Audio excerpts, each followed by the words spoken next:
Oh my God. Programmet presenteras av betsave.com. This is Marcus Kowal with StudioMMA and MMAnytt, and we're here with Cain Velasquez back in the cage on Saturday night. How are you feeling? Feeling good. We saw you last in Atlanta. You had just signed with Metro PCS. Is that right? Yeah, Metro PCS. How's it working for you? Good reception? Good reception, yeah. Always, you know. Yeah. And what has it meant for you as a fighter and the fans? They were saying they were going to do quite a few things with you and Frankie Edgar. Have you noticed any difference, or? You know, that the whole time we were there in Atlanta, we did a whole long, whole day of shooting stuff for Metro that's going to be on their phones and everything else. So, you know, good training footage, good interviews. You know, I think they also shot a commercial, so, you know, hopefully that gets played pretty soon. You know, they'll probably play it when the UFC fights are on. So, you know, we'll see what happens. You're facing Bigfoot Silva now, and it's been kind of a switch around who's going to fight who. And in Atlanta, Daniel Cormier was down there as well, promoting his fight against Josh Barnett. He's also from a wrestling pedigree background as yourself. Do you know Daniel personally? Yeah. You know, we're teammates. You know, since he's gotten into the sport, he's trained with me, and I mean, he's been great. You know, he's my wrestling coach right now. You know, so he'll be here. I think he landed yesterday, so he'll be here for the fight. I know he trains with you because he was down with you when you were fighting Junior Dos Santos as well. I mean, are you friends? Are you good friends as well? Were you in San Jose last week for his fight? Yeah, I was in San Jose for his fight. You know. Yeah, I mean, we're definitely good friends. You know, when he has a little boy, I have a little girl. So I mean, when we have, you know, we had a birthday party for my little girl not so long ago. So he came over. You know, those kind of things. I mean, we'll do stuff with like family time and stuff like that. So I mean, we do hang out with each other outside the gym. So, according to Strikeforce, it looks like Daniel, now the champion, is going to have one more fight with Strikeforce.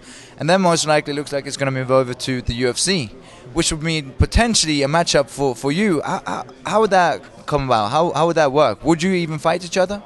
I don't think so. No. You know, there's no reason for you know, for a teammate to fight another teammate.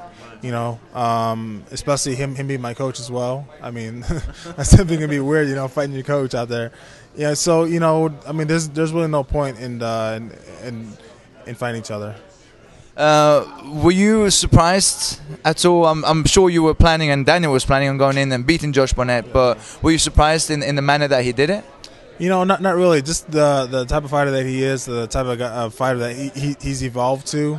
You know, it just shows, you know, what kind of fighter he is out there.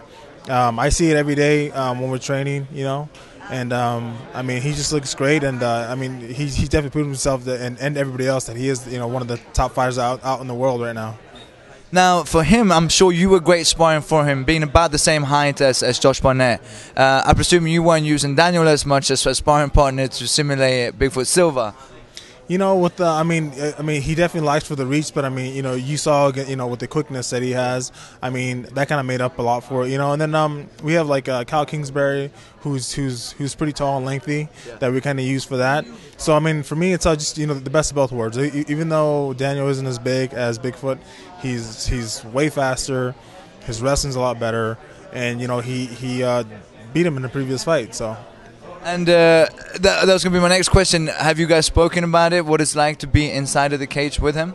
Yeah, we have. You know, we talked about it, but then again, his fight was so fast that it's kind of like, I can't really go off of that, you know. I can take what he told me, but then also I got to look at his past fights and just say, hey, you know, he's a really tough dude. He has a lot of experience. He's fought a lot of tough guys. So, I mean, you know, we're just looking at those old fights.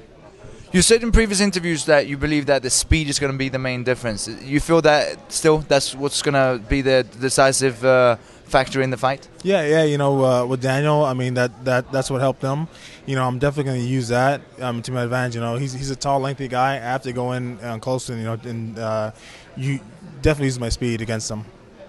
And after your last fight with Junior, which was coming straight off of you know, a surgery and then going straight into a big fight for the title, what's been the difference in training and training camp leading up to this fight versus Junior Dos Santos? For this training camp, just took my time going into the training camp. You know, rested a little bit after the fight, rested my body, and then as the weeks went on, just kind of rested, just kind of slowly went into the training camp.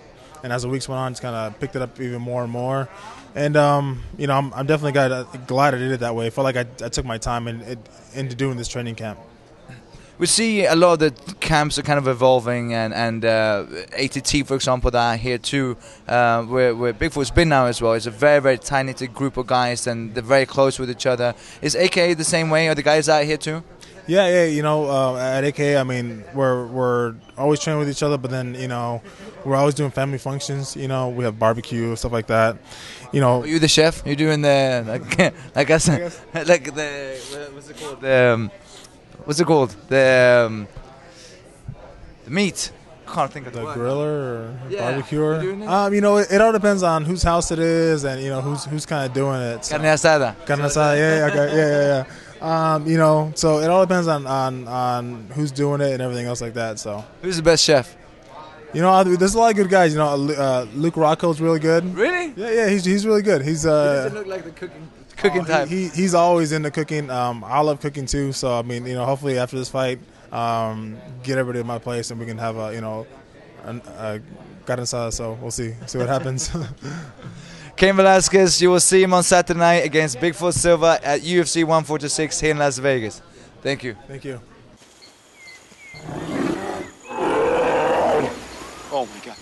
Programmet presenteras av Betsay.com.